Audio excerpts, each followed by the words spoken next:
What do you like? Tell me what you like. I love the idea of nourishing both our body and our soul.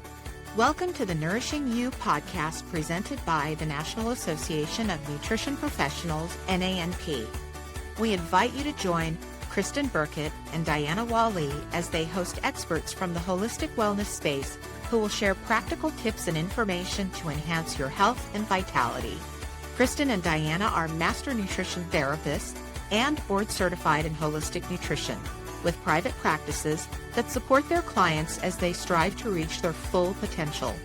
If you enjoy today's show, please help us out by commenting below, liking this video, and subscribing to the channel to help us spread the word. You have to move your body. That's my message. That's my passion. This episode of the Nourishing You podcast is brought to you by Functional Diagnostic Nutrition, FDN. Hi, everyone. Welcome to this episode of the Nourishing You podcast. We're excited to talk with repeat guest and fan favorite, Dr. Tom O'Brien. When it comes to getting healthy, Dr. Tom O'Brien's goal for you is making it easy to do the right thing. As an internationally recognized, admired, and compassionate speaker focusing on food sensitivities, environmental toxins, and the development of autoimmune diseases, Dr. Tom's audiences discover that it is through a clear understanding of how you got to where you are that you and your doctor can figure out what it'll take to get you well. Dr. Tom is considered a Sherlock Holmes for chronic disease and teaches that recognizing and addressing the underlying mechanisms that activate an immune response is the map to the highway towards better health. He holds teaching faculty positions with the Institute for Functional Medicine and the National University of Health Sciences. Welcome, Dr. Tom. We're happy to have you with us again today. Thank you so much. It's a pleasure, a real pleasure. So, Dr. Tom, as Kristen said, you're a repeat guest. So I would bet that most of our listeners are familiar with you and your work. And the last time we had you on the show to talk about optimizing brain health, which was an amazing show, so everybody should go back and listen to that one. You took us back through your days of a self-described hippie, a well-known bread maker, a martial arts expert in Japan, which was so much fun. So we were thinking, by way of introducing yourself this time, that you could tell us and our audience how you became known as a Sherlock Holmes for chronic disease. Oh, well, that started 1979 when I was in my internship, and my wife and I could not get pregnant. I called the 7 most famous holistic doctors I'd ever heard of and said, "What do you do?" And I was able to reach all of them and talk to them. And I say, "Well, do you know what a category 1 is?" "No." "Learn." "Okay, category 1. And they all told me what they would do. And I put a program together and we were pregnant in 6 weeks. My neighbors in married housing, we lived on campus, had been through artificial insemination and nothing had worked. And they asked if I'd work with them. And I said, "Well, I don't really know what I'm doing, but I don't think it'll hurt you." And, okay. They were pregnant in 3 months. So now we're 4 months pregnant, hot to trot and tell the world. And I was in school in Chicago, and we telling our friends how happy we were. And our friends would tell their sister in Wisconsin who had had 3 miscarriages. And all out of the blue, I get a phone call and, "Hi, can I come see you? Please, please, please." And I said, "Well, okay." And so I was treating people out of my dorm room. And you're not supposed to do that, right? That's a little bit Mark Zuckerberg, right? Well, I maybe Starting Facebook in his dorm room. the president of the college called me in one day and said, "Rumor has it that physiological therapeutics are being administered on this campus outside of the clinic." And I said, "Dr. Jansen, no, we must be cognizant of our position." He was a very intellectual guy. Yes, "Yes, sir." And I kept doing what I was doing because I just wanted to help the world, right? So we came out in practice with the understanding that there's a whole lot more when your body's not working the way it's supposed to, and you're not you're not satisfied with your body performance, that's the last straw. You've already had the straw that broke the camel's back because now you have symptoms. And now you're aware that there's a problem. That didn't happen overnight unless you fell down and you hurt something. That's trauma. Okay, that's understandable. That's an accident. The Center for Disease Control tells us that 14 of the 15 top causes of death are chronic inflammatory diseases. It's always inflammation, without exception, except for unintentional injuries. Everything else is inflammation. Suicide is an inflammatory cascade in the brain, knocking out neurotransmitter balance. And so you've got cognitive dysfunction. And it goes on, and it doesn't matter. Cancer, autoimmune diseases, Parkinson's, Alzheimer's, they're all inflammatory diseases. That's why, and thank you for that nice introduction, and it really is, when you understand how you got to where you are, then it becomes clear how to get back to better function. But you've got to find out what the heck is going on here. And do I have inflammation? And well, he says I do. Okay, I feel fine except for my thyroid, but I feel fine, or except for my achy joints, or I feel fine except for my brain fog. Well, it doesn't matter how you feel. By the time you don't feel well, you're pretty far down the road of destruction. So destroying tissue until you've destroyed enough tissue that now you have dysfunction and now you have symptoms. So we need to reframe, how do I get well from ... What do I take to get well? Everybody wants to get well because that's the way we've been trained since birth. I mean, what's the name of that cabinet in the bathroom on the wall that's usually got a mirror on the side of it? It's a medicine cabinet. Yeah. We're trained from birth to go for medicine, to get rid of the symptoms. That's our training. That's ingrained in us. That's not healthcare. That's crisis care. They keep the crisis under control. So anyway, that's how I got into it, is with infertility. Okay. Well, perfect, because this episode is part of our series on pregnancy and maternal health, focusing specifically on infertility. So this is great. It's a topic that doesn't get enough attention in our space. I think maybe perhaps the painful emotions that are associated with it. As a result, I think a lot of people suffer in silence, unfortunately.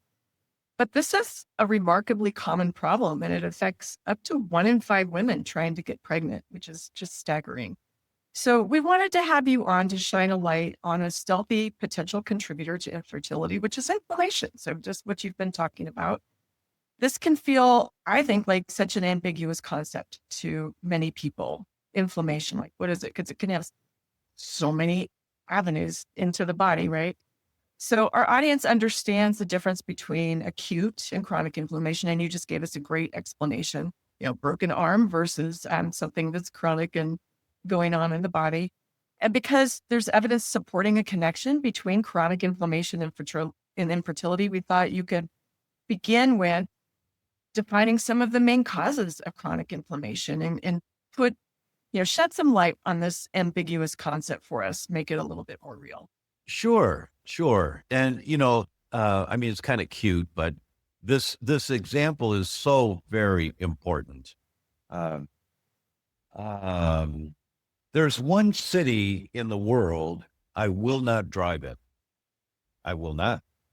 I want a chauffeur. If they're flying me to New Delhi, India to give talks, somebody picks me up at the hotel, takes me to wherever we're going.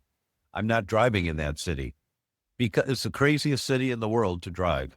A 3-lane road will have 5 lanes of cars cutting in on each other, and they're kissing each other. The side view mirrors buff each other all the time. It's really just a crazy free-for-all there. So most people will take the trains or the buses, and you look at a map of the trains of New Delhi, and it's pretty complicated. But now you've got a map and you know how to get to where you want to go. take that map of New Delhi with you and you say, oh, good, this is how I can get to where I want to go. Now go to New York and you open up that map. It's useless. There is no package protocol for fertility. The map to the highway of better health for one couple is likely going to be different for the next couple. There are some basic premises that work for everyone that we'll talk about today. But my point is, when you understand how you got to where you are, now you have a map of where you have to go to get better function. That's the goal. That's the goal. So I thought I'd start with the example of one that was so embarrassing for me that I never heard this. And all my friends, when I tell them about this study, they never heard it. And this is in the Journal of the American Medical Association in 2019. It came from Harvard. And the editors of the journal wrote a comment and said, this is a remarkable study. No, elegant. This is an elegant study using sophisticated biomarkers to demonstrate their point. Now, the editors of the Journal of the American Medical Association don't say that very often, giving a stamp of approval. So I knew this was a valid message in this study. They looked at couples going to assisted fertility centers, and they ruled out all of the known risk factors: alcohol, tobacco, exercise, no exercise, socioeconomic class, weight, race.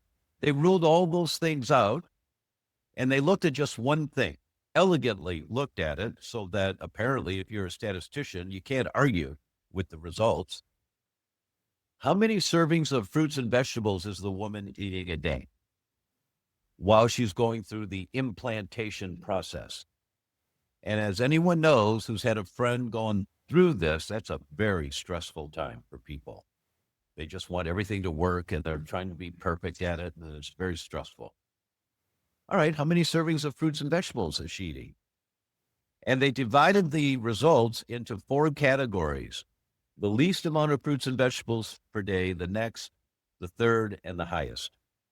The results were shocking. Just, wait, what?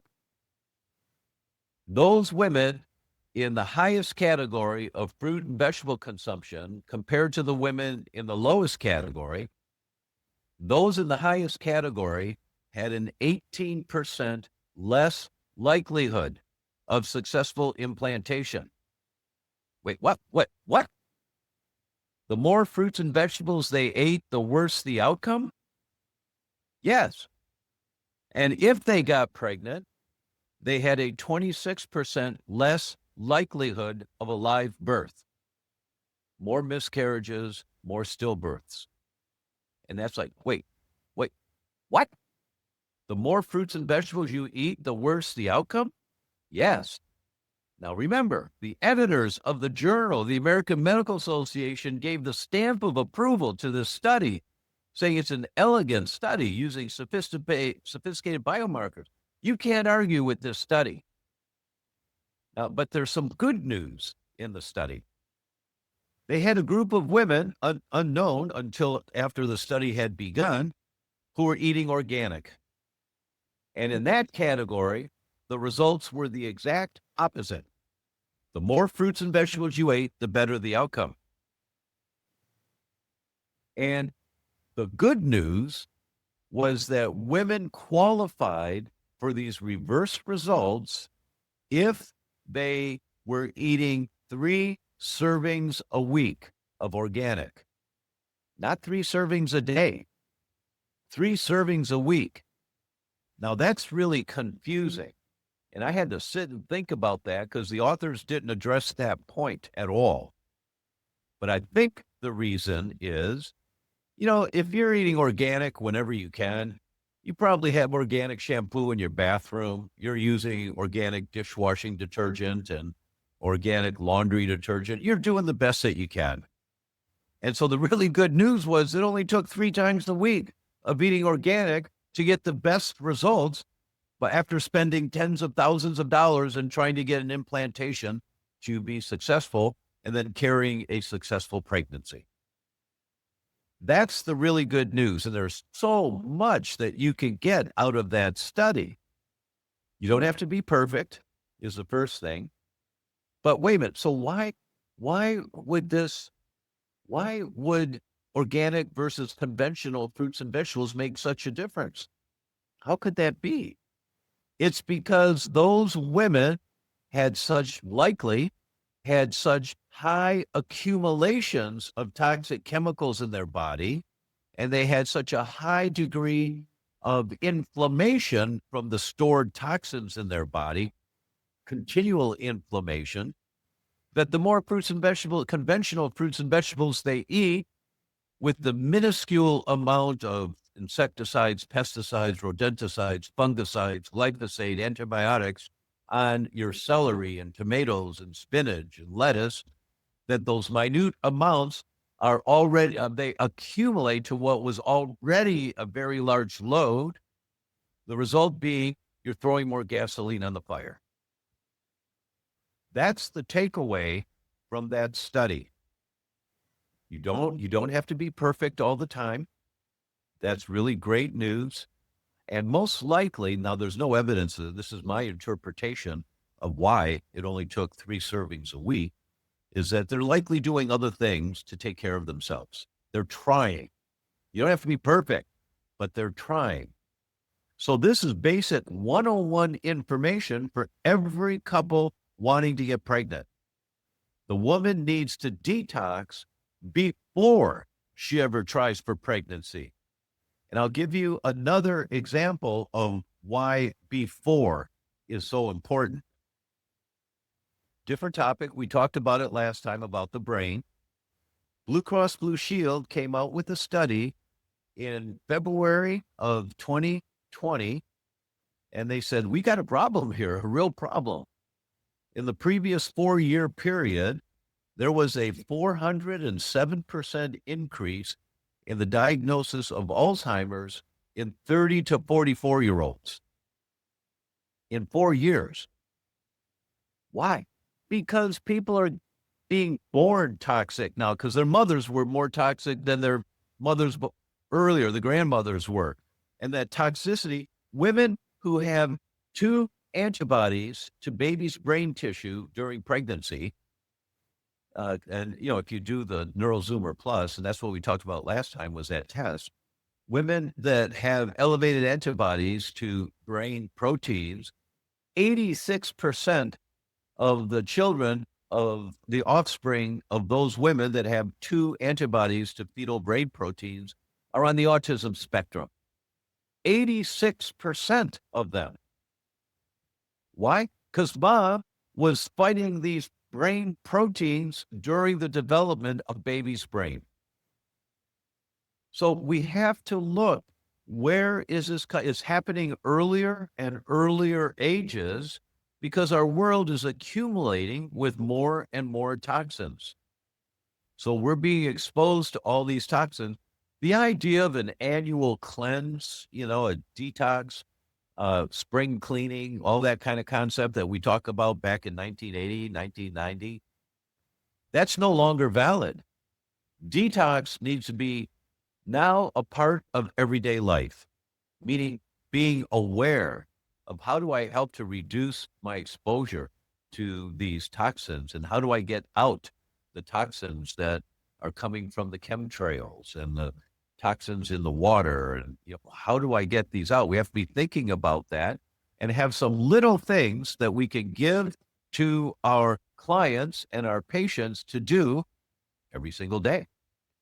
So that detox habit is a daily habit, not an annual habit, not spring cleaning, but every single day. And here's an example that successfully gets people on the right track.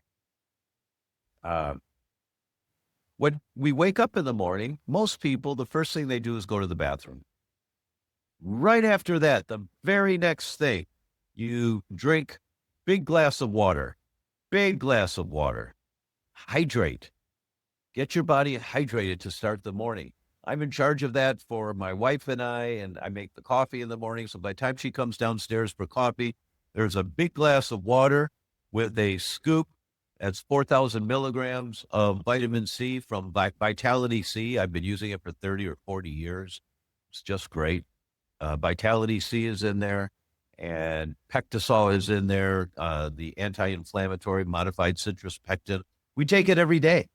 Every day. It's part of the detox protocol that just becomes part of your everyday life. You don't have to get fanatic. You don't need to be eating dandelion greens every day. It's helpful to eat them once in a while, but you don't have to. You just need to have some awareness on little things that you can do to detox on a daily basis.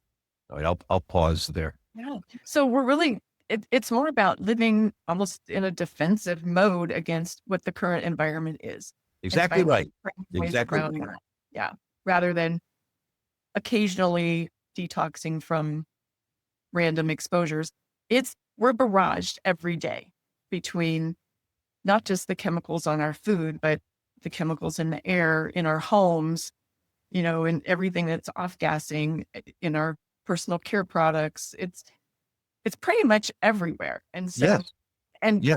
you're kind of a fish swimming upstream in this world anymore because you're fighting just what everyday modern society is. And it feels different. And sometimes it feels uncomfortable. And I think that's something that, individually people have to get comfortable with is how do I be different versus. The pharmaceutical industry spends millions and millions to keep us under the assumption that everything's great. And when I don't feel good, just take this pill and I'm going to be fine, whatever, with all these happy people in the background jumping up and down and, these muscle guys. And, we see these visions while on the screen, the audio's warning, this may cause liver fibrosis and kidney Your failure. arm might fall off. Yeah. Yes, right. Exactly. But they keep training us to go for instant relief. So when one becomes aware of that, and when a drug commercial comes on the television, just hit mute and just watch the happy people. That's different. Just watch the happy people, but hit mute so that they can't get in. And drink your water every morning. In terms of a general diet, there are many wonderful ways of selecting foods to eat. And this organization is the one that does a great job of guiding people in that. Can I stop you there? Just because we want to get to that. So I'm sorry to interrupt, but we want to dive into the infertility inflammation a little bit more.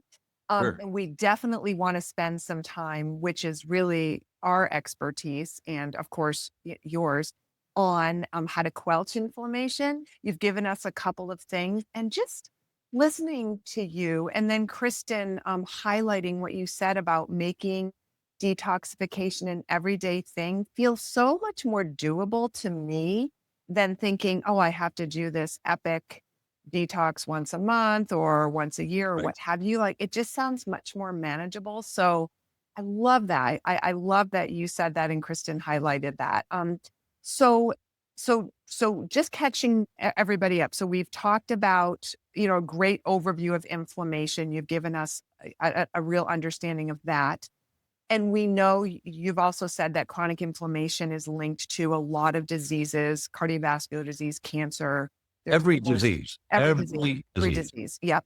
So because our focus in this episode is on infertility, help us make sense of exactly how inflammation is implicated in fertility, just so that we can really get people to buy in to then how important it is to quench that, to then. Sure. A study came out last year that identified glyphosate concentrations in semen are 4 times higher than in the same person's blood. Wait, what? What? Glyphosate is 4 times higher in the semen than in the blood. What does that mean? It means that the glyphosate from the conventional fruits and vegetables you're eating is accumulating in specific tissue, the testicles in this example, or the ovaries or the uterus. It accumulates there because it's an estrogen disrupting chemical. And it binds onto the receptors in specific tissue. Then high glyphosate levels in the testicles alters DNA expression in the sperm. So men are firing bullets, their sperm, that is damaged.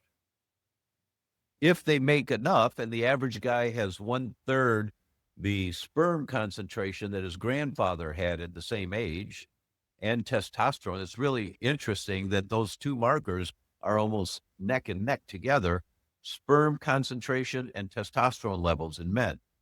And it makes sense as to why, but it's about 1/3 of what your grandfather had at the same age. Men are, and it's because of the estrogenic endocrine disrupting chemicals, and there are many of them that accumulate in that tissue. So the man now has sperm in the semen those men know semen is the liquid with an ejaculation, and it'll be full of sperm, but the liquid itself is called semen. And a male ejaculation has a fourfold. No, I can't say that because they didn't measure the ejaculation. They measured the semen itself. So I can't say about that. But in the semen, glyphosate is fourfold higher. And glyphosate alters DNA expression in the cell. So now you've got mutant expressions in the cell, mutant form. So that is an example, just one example. There are so many. The forever chemicals, the PFAS, perfluoral, I don't know the chemical name for that, but PFAS, the PFAS chemicals.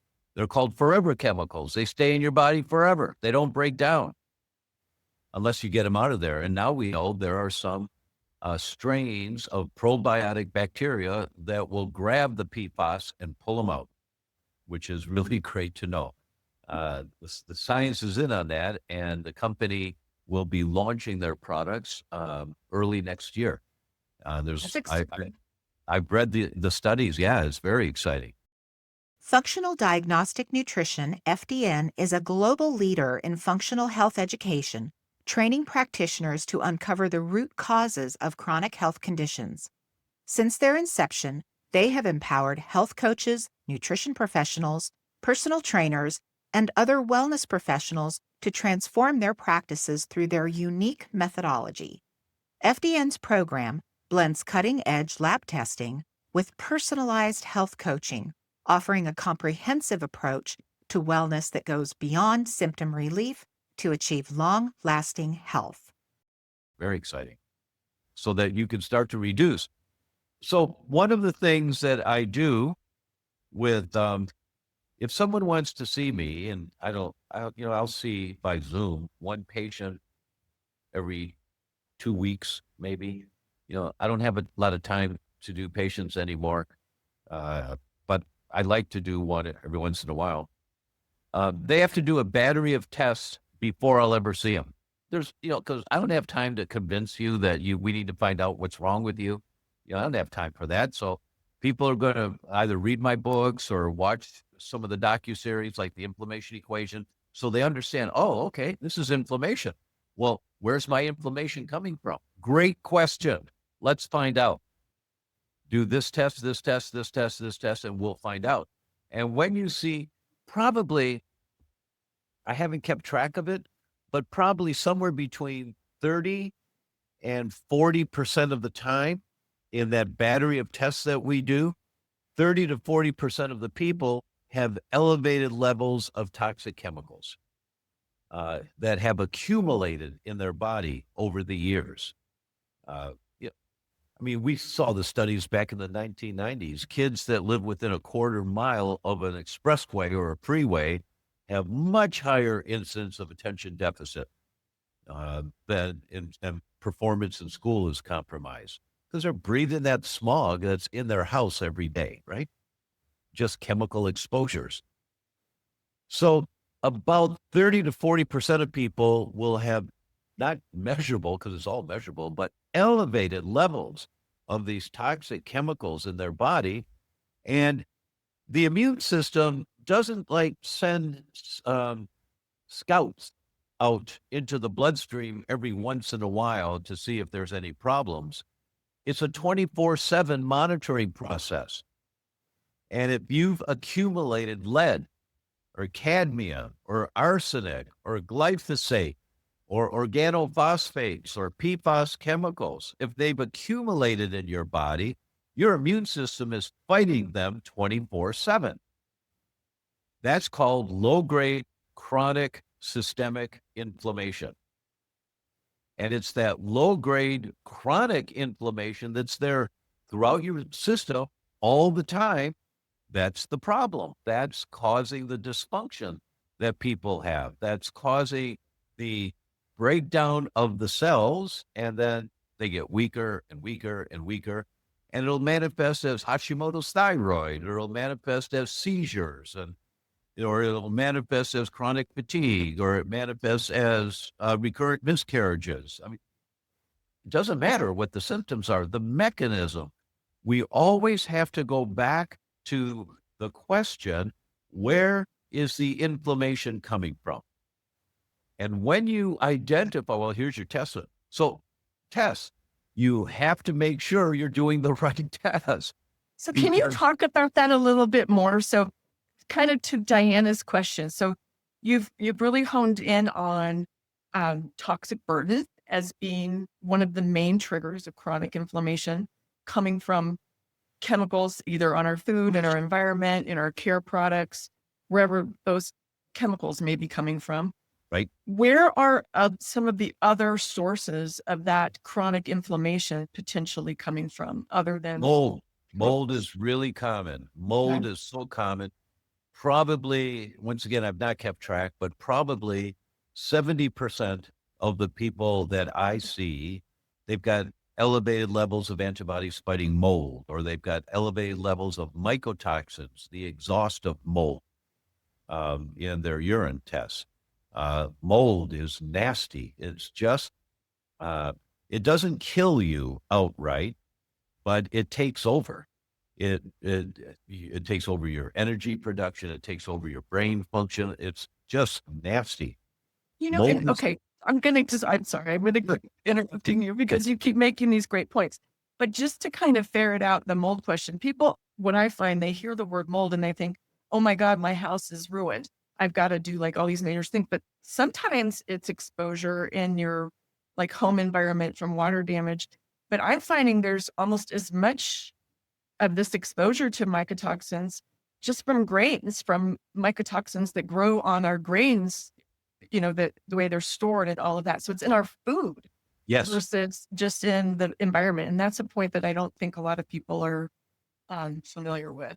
That's very true. It's very common. We look for, I think it's 22 different mold metabolites. I think it's 22. And most of them come from food.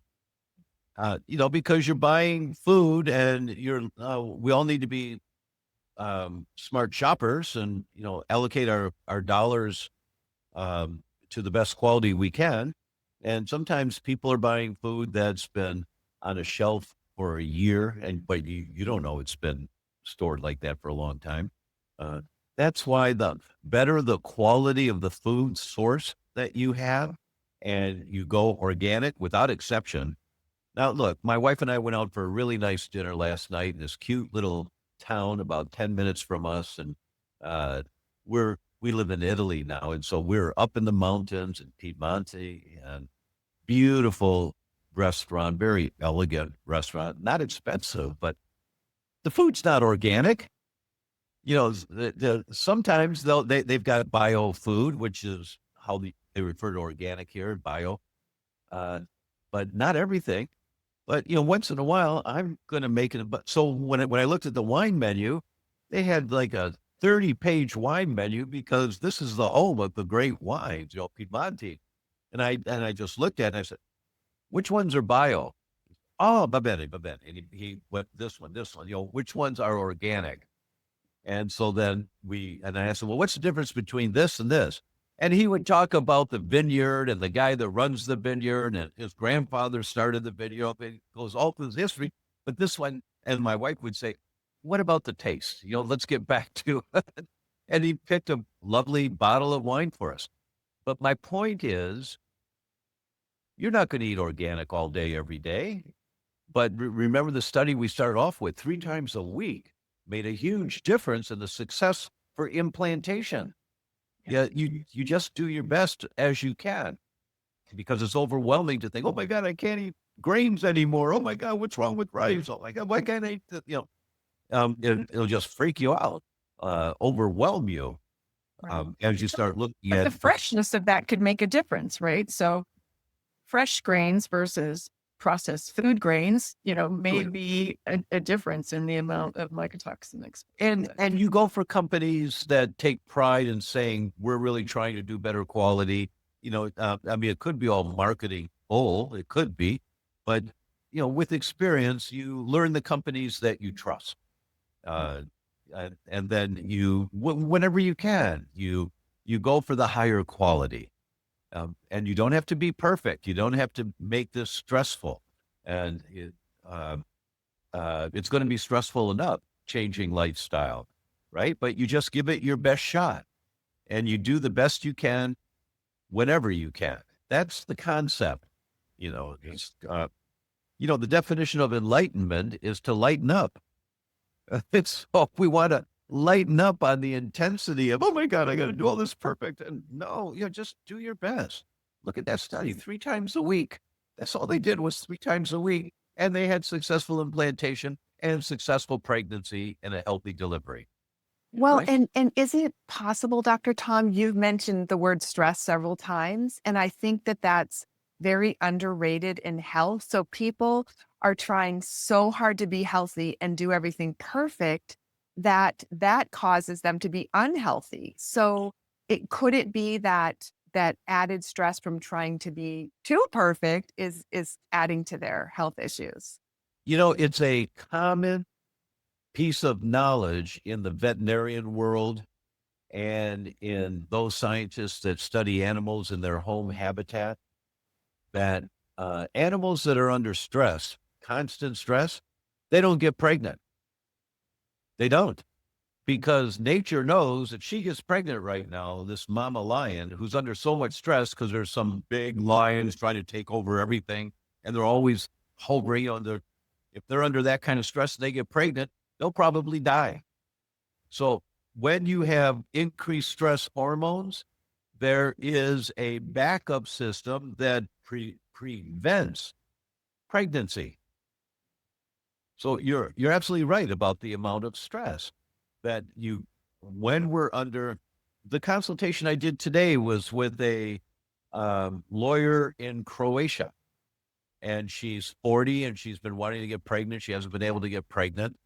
And she's a very successful lawyer, apparently, and very busy. And some people told me about her, and okay, great. But you need to take a break. There's no way, we'll do all of the chemical stuff. I mean, and she had 8 or 9 different mold metabolites, highly elevated. And they live in a house that was built in 1200 and something, some old castle kind of thing. It's full, it has to be full of mold. Well, what do? I don't know. But you have to get out of the mold. We'll get the mold out of your body, but you have to get out of the exposure. Do I have to move? I said, I don't know. But you'll look at the science. You're a very smart woman. You'll see that this is a very common cause of infertility. And she had a couple of miscarriages. And you'll see that it's a very common cause. And then you're going to make a determination. Maybe for the next 6 months or a year, we're going to get the mold out of your body so the tests come back to normal again. And then you'll see how you're doing. It's up to you. But all I could do is tell you, when you understand how you got to where you are, it becomes obvious of what's needed to get the results you want. right? But you first have to understand how you got to where you are. You have to do the tests. You have to identify, is it food sensitivities? Is it heavy metals? Is it mold? Is it toxic chemical accumulation? And it's always a combination of a bunch of them, always. It's not one thing. There can be a primary, very common. The primary is gluten, which is why so many thousands and thousands of people, they go gluten-free and they write testimonials in a couple of months. And all of our nutritionists here have had that experience where people's lives change when they go gluten-free. So there are some environmental triggers that are more potent or more dominant, causing large amounts of inflammation than others. So you you've said in the past, or as you're talking about infertility in your lectures and stuff that you do, that there's the mother's role and the father's role to set the stage for a healthy pregnancy. I don't think we hear very much about the father's role. You've talked a little bit about sperm quality and the toxin impact on that. So I think you're alluding to the fact that it's really important to have both partners involved in this preparation process. Good But could point. you kind of just give us your overview of what's the mother's role? What's the father's role? What is the responsibility for each person to set the stage, to create the environment for a healthy pregnancy? Yes, yes. It's the job of the father. Excuse me. It's the job of the father to develop sperm virility, strong sperm that carries the lineage of the ancestors. That's the job of the father in the pregnancy um, dynamic, in successful conception, is that strong, virile sperm means you don't have a lot of inflammation in your testicles, you are in your body. You don't have accumulation of chemicals that bind onto your estrogen and testosterone receptor sites. You don't have a lot of exposure to that. You've cleaned out a lot of that accumulated damage that's happened over the years. And if you don't do that, then it easily can be, and we've had that happen a number of times over the years. I've worked with couples for the last 40 years on fertility. And many times, it's the father that's got the chronic yeast infection or not the father, but the man. And whenever they have sex and he ejaculates, the woman will have a reaction in the couple days afterwards, meaning the quality of the sperm has caused an inflammatory response inside the reproductive system of the woman. And when you check that sperm, if you run those tests, they're not common tests to do, but you find the sperm has toxic chemicals or it's got high levels of yeast. One guy had mold in his sperm, so that I'm remembering right now.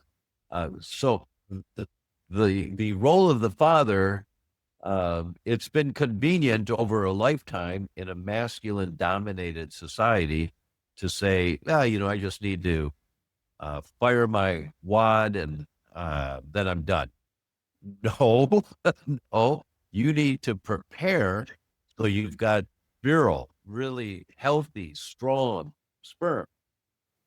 And the science is so clear now compared to times in the past when we talk about this, but if you talk about it, you were considered to be out in the woo-woo land, that there's generational dysfunction that's passed on from one generation to another. And it's in the DNA of the eggs in the ovaries and in the DNA of the sperm. And they've tracked it now and they can identify some of the different features of generations past that are being carried forward. And so it's a 100-100. It's not 50-50. It's 100-100. A man is 100% responsible for producing a healthy conception. The woman's 100% responsible for producing healthy conception. That both people in a couple need to be working on this. They're spending tens of thousands of dollars at fertility centers, checking the woman, and it's not working. The results are not what they want. Well, might be the guy.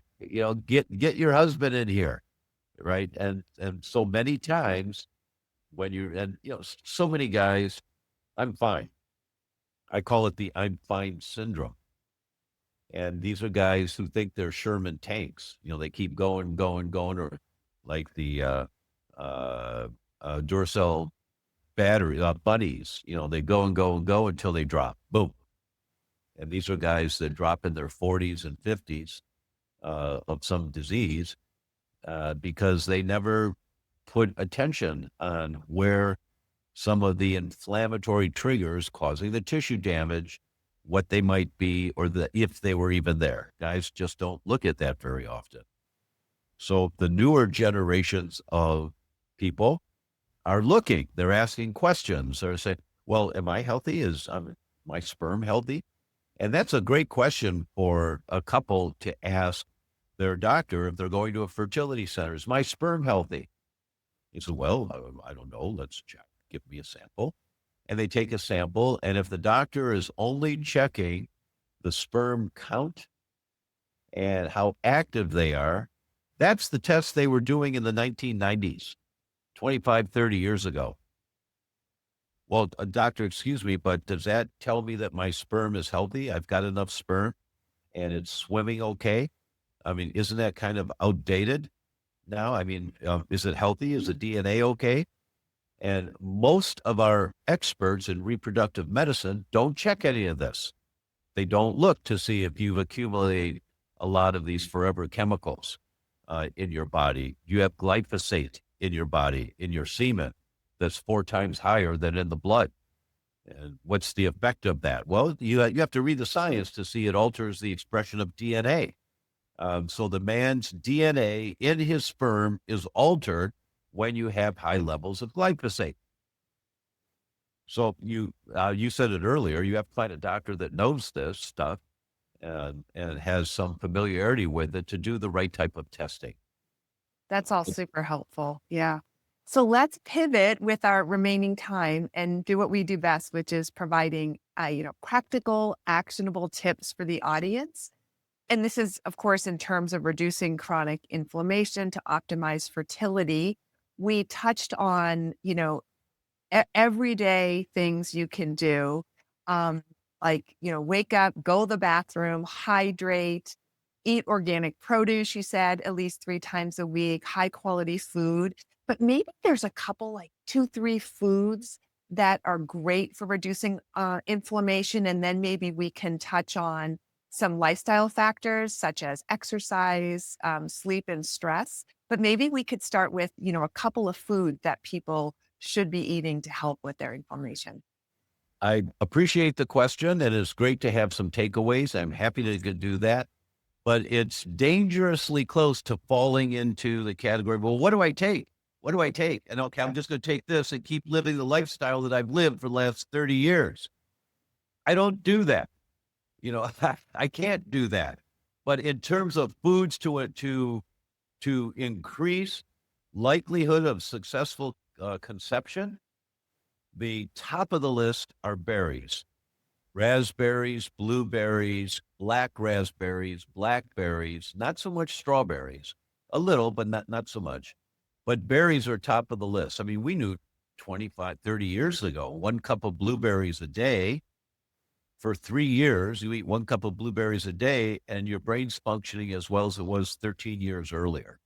That your whole body just thrives when you have enough polyphenols. And berries are very high in polyphenols. The guideline that I think is great is from our friend, Dr. Deanna Minnick, and she refers to the rainbow diet. Oh, we've had her on the show. We love her. Yes, I'm Yeah. sure you have. But the concept of the rainbow diet, just make sure you're alternating your colors on a regular. Don't just keep eating carrots every day or raspberries every day. They're great for you, but alternate. My son, who's almost 4, loves pomegranate seeds, loves them. And so we cut a pomegranate, we peel out each seeds, put them in a bowl, and he's just sculpt them down. And we know that pomegranate seeds, they fuel certain bacteria in the body that produces a substance called urolithin A that professional athletes can't get enough urolithin A because it gives them the edge. Well, eat pomegranate. Then there's lots of studies like that about berries and the polyphenols of fruits and vegetables. So the colors of the rainbow is a nice guideline for people in general. The purples, the blues, the reds, the greens, they're all of great value. For a general diet, now hopefully the people who are watching this are working with a nutritionist who comes from NANP, and so the nutritionists know all this. But a general guideline diet is called the Mediterranean gluten-free diet. And when you Google that, the study comes up from the Italians. It came out about 3 or 4 years ago, and they've got a pyramid in there. And that pyramid is just great. You download the study and print out the pyramid, and you put it on your refrigerator. So you see it every day. And at the very bottom of the pyramid, what we eat the most is water. You have to hydrate to detox. You have a 4-lane highway going down the road at 70 miles an hour, but now, there's some lights up ahead. It's tapering down to 3 lanes. They're doing some construction. It's 2 lanes. I have to slow down now because we're getting more congested. And then it goes to 1 lane. Now you're doing 30 miles an hour. That's constipation or toxicity. You're not getting rid of as much as what's coming into your system. And you need to open up to the 4-lane highway, drink more water. So spend your dollars to get the best quality water you can. Look, a Brita filter on the countertop is better than nothing. It's going to help. But the healthiest water you can drink is your tap water that's gone through a full house, whole system filtration process. If you can afford that, you do that. If not, you get the ones that go under the sink. So at least your kitchen water is clean and pure. But then your kids are still brushing their teeth with the garbage water that comes out of the faucet, right? So you have to, you allocate your dollars to get the best water filtration you can. And that's at the very bottom of the pyramid of what needs to be there on a daily basis. And we forget these kinds of things because it's not glamorous. It doesn't have a lot of pizzazz to it, but this you've got to detox. And it's a positive daily concept that we've already talked about. And Kristen, you summarized that really well. It's a daily concept. It's not annual. It's not quarterly. It's daily.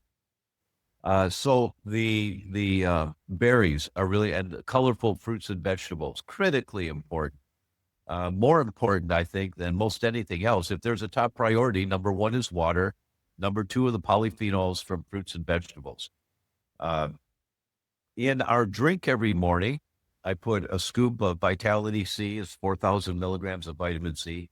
I put a scoop of Pectosol, which is modified citrus pectin. And I put a tablespoon for the 2 of us, and I blend it up and then split it, of beetroot powder. Has a little bit of a sweet taste to it, not too much, but a little bit. But I blend it all in there with the blend and poured 2 glasses, and we just take it down. Because beetroots are probably the most powerful food to increase nitric oxide, which is critically important in your bloodstream. It relaxes your blood vessels, so it lowers blood pressure and allows saturation of blood to all the different areas of your body. And the rule is health goes where blood flows, right? And if you have a deficiency of nitric oxide, it's really easy. You get a little strip and you put it on your tongue for a minute, and then you wait 5 seconds and you compare it to the color on the container that holds the strips. Do you have enough nitric oxide right now?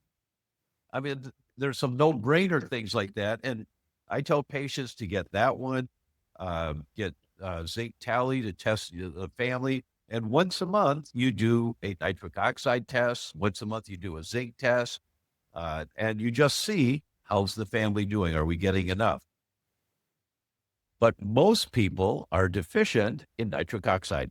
Their blood vessels are too tight. The stress hormones are just soaking up the nitric oxide, so your blood vessels are more restricted. So what do you do for that? You do the strips. Say, wow, I don't have any. All right, well, throw some beetroot powder in your water in the morning. It's easy. Or there's different supplements that you could take, and they're really good supplements that'll help increase nitric oxide levels. The companies that specialize in that have good quality products. I don't want to take a lot of pills. I'll take the ones I have to, or like I came down with a cold 2 days ago, and so I'm taking some extra things right now. But in general, if I can get it from a food or a powder that I throw in my water, I'm going to do that. Yeah, Kristen and I are both in alignment with that, food first. So those are some great tips on foods to incorporate. And we already talked about stress. What about real quick, any advice on sleep and exercise? We understand how important sleep is, obviously, for the immune system. So, what do you think about that? And about how much should people be getting? And then exercise, I think there's a sweet spot for exercise.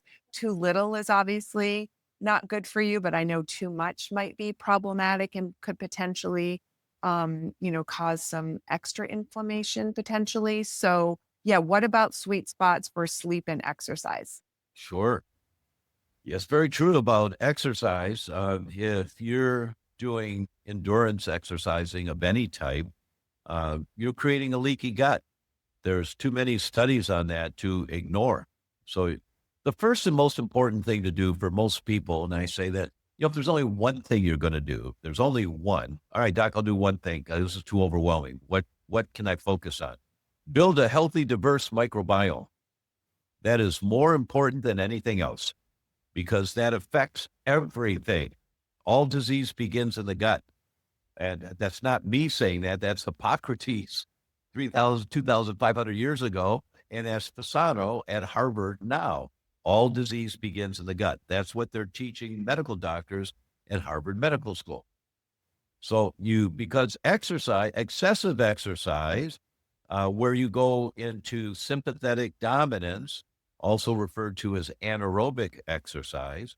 When you do anaerobic exercise, you get a leaky gut from that. So you want to stay in the aerobic range of exercise, which is 180 minus your age plus or minus 5. In general, that's the pulse range you want when you're exercising. And if you're not in great shape and you have been exercising for a while, you get a pulse monitor, usually they're a watch, and you start going for a walk and you see beep, beep, beep. Well, wow, I'm already too hot. Really? That can't be right. No, that's right. Your cardiovascular system is not functioning very well at all. Slow down. And as you stay within your pulse range, 180 minus your age plus or minus Kind of 5. that zone 2 that everybody's talking about. Exactly. When you stay there, you find in a few weeks, you have to work harder to get the pulse up to that range because you're getting more efficient. So now you're walking faster, or you're on the treadmill, you're going faster, or you're riding a bicycle, you're going a little bit faster, but you're still in the safe cardiovascular zone. I like to sweat. I like to really sweat. I do marathons. And all right, well, you get leaky gut. Leaky gut's the gateway in the development of autoimmune diseases. So heal your gut. And so exercise is critically important. And for sleep, is it true we should be getting, 7 to 9 hours? Because I'll get the occasional client that's like, I only need 4 hours. I'm like, is that really true? Well, they only need 4 hours so that they can function the next day. And they're at the bottom zone of function the next day. There's lots of stress to keep going, which produces more stress hormones that they're not aware of. Because I feel all right, but they're producing more stress hormones to keep going, which is, we call that whipping the dying horse. You know, when you've got a cowboys on a stagecoach and the Indians or the robbers are trying to catch up to them, that guy who's riding, holding onto the reins of the horses and whipping the dying horse to stay alive, to keep away from the robbers behind them. People live their lives whipping the dying horse. And once they start learning how to monitor with wearables and doing the right tests, and they're monitoring, they realize what state they're actually in, then they start to slow down. They get educated on how to work within, as you refer to, the zone 2, 180 minus your age, plus or minus 5. If you've been diagnosed with the disease, plus or minus 10. It doesn't matter what disease, Hashimoto's, he just dropped 5 more off of there, plus or minus 5. And when you stay in that zone, a few weeks down the road, what you notice is you have to work harder to get your pulse up to that safe zone, because you're getting more efficient. You're building more muscle and less fat. You're getting more efficient, takes less effort to do what you're doing. So your pulse stays a little low. So wait, I want my pulse up in my zone 2 range. Okay. So work harder. And then you work a little harder. And then you work a little harder. That's the base for exercise. And then depending on what your goals are, some people want to do sprint type work. Some people want to do weight work for their great. But there can be specific goals with a specific target, and you modify your exercise for that. But the baseline that you always fall back to is zone 2, 30 minutes, 5 days a week. Well, I think, a big takeaway from today is we all individually have to look deep at what are the potential sources of our own chronic inflammation. And for those families or those couples that are trying to get pregnant, wanting to have a family, it's critically important to look not only at how am I exercising, how am I eating, what am I eating, what am I using on my body, what are my toxin exposures, what's the buildup, how do I get my body back to square one, clean slate, so that it can function the way it's supposed to get pregnant and maintain a healthy pregnancy. And you've given us some really great information today to be able to begin to come to grips with that, because it is our personal responsibility to look at that. And we Really can't ignore it anymore. There's not a pill for it. There's just not an automatic fix. We live in a toxic world, and we have to take our own responsibility to clean ourselves up and keep. Kristen, I'm in the process, just beginning to put together the next book. And the working title of that book is Healthy Conception, Healthy Pregnancy, Healthy Delivery, Happy Baby. That's the working title. And what that means is couples have to learn, what does healthy conception mean? You have to prepare your bodies. You got to clean up all the crap that's been accumulating in your body for so many years. There's a lot to learn to this, but you say, well, this just makes sense. Okay, this makes sense. And then how do I maintain a healthy pregnancy? And then you learn how to do that. And how do I set up a healthy delivery? Now, in our case, we went through all of those healthy stages, and the pregnancy was beautiful. You look at my wife from behind, you couldn't tell that she was pregnant. But you look at her from the front, she had a Buddha belly, just coming way out like that. But just very happy, loving, peaceful, glorious time during that pregnancy. And the birth, we had 2 doulas, 2 midwives, a water birth therapist, a massage therapist, a shaman to get rid of demons. We had hypnotherapists. We had so many support staff. And when my wife's water broke, segue, I captured some of that water, and I ran microbiota analysis on it. So I knew the environment that the baby was developing in, right? But during during the birth process, we came up against a complication. And at one point when my wife said, I just can't do this anymore. I said, okay, honey, that's it. Let's go. And we were packed and ready to go to the ER, not to the ER, to the hospital for an emergency birth process, probably a C-section. We didn't know, but we were prepared. We wanted the beautiful home birth. I had all the lights, and her water broke, and I turned on the Mozart music, and she started cooking for the midwife and the doulas that were coming over, and she was feeling great. But we had a complication, and our son was born not breathing, blue. Didn't know if he's going to make it or not. Turned out to be fine, but we were prepared, and that's important. You have to be prepared. You have to be prepared for conception. It's not just having sex and hope it works. You have to be prepared for conception. And that's what we talked about today. You have to be prepared for a healthy pregnancy. You have to be prepared for the birth process. And our case was a great example. Our son would not have been here if we had a home birth. It wouldn't have happened. If we had, no, we're doing a home birth, doing it in the water, we're going to do it here. It wouldn't have happened. And then to have a happy baby, a thriving baby, you have to do all this footwork beforehand, because we live in such a toxic world today that never before in history have humans been accumulating these level of toxins inside their body. Never in history has this happened to humans. And Well, one more thing. Yeah. The human body today is very different than the human body of 20 years ago. It's very different. We have so many more toxic chemicals in us than ever before in history, and we have no defense against them. Your immune system is designed to protect you from bugs, parasites, viruses, mold, fungus, and bacteria. That's it. It has no protection against red dye number 42 or perchloroethylene or organophosphates. We have no protection. So the inflammation we get is the only way the immune system knows how to respond. Bug, parasite, virus, mold, fungus, or bacteria.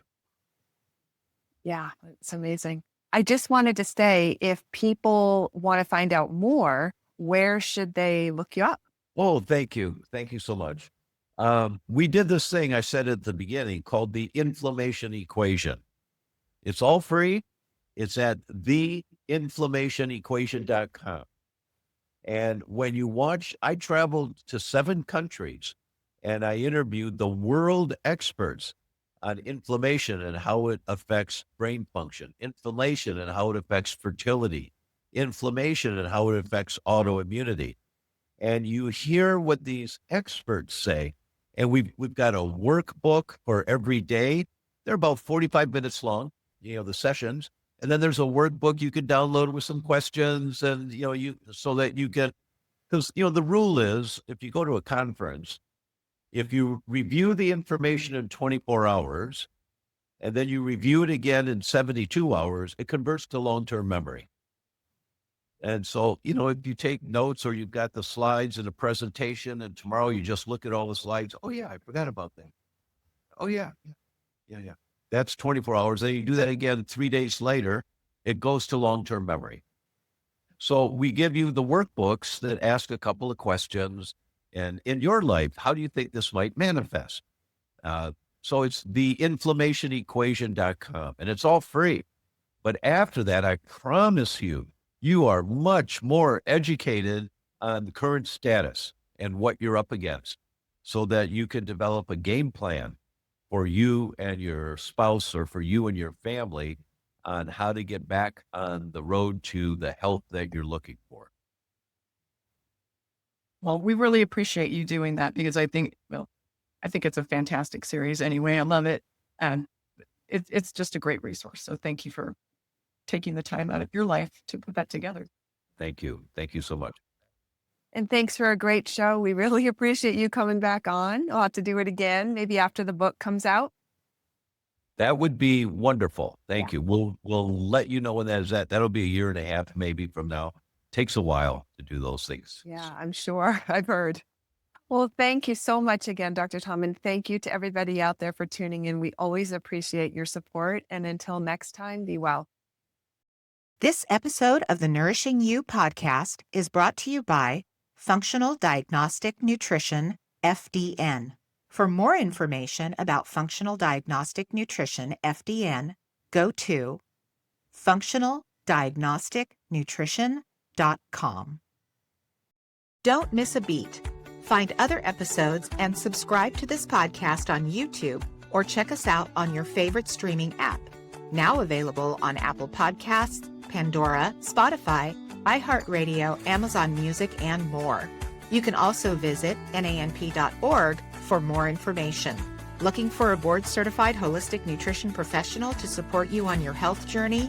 Go to nanp.org to get started today.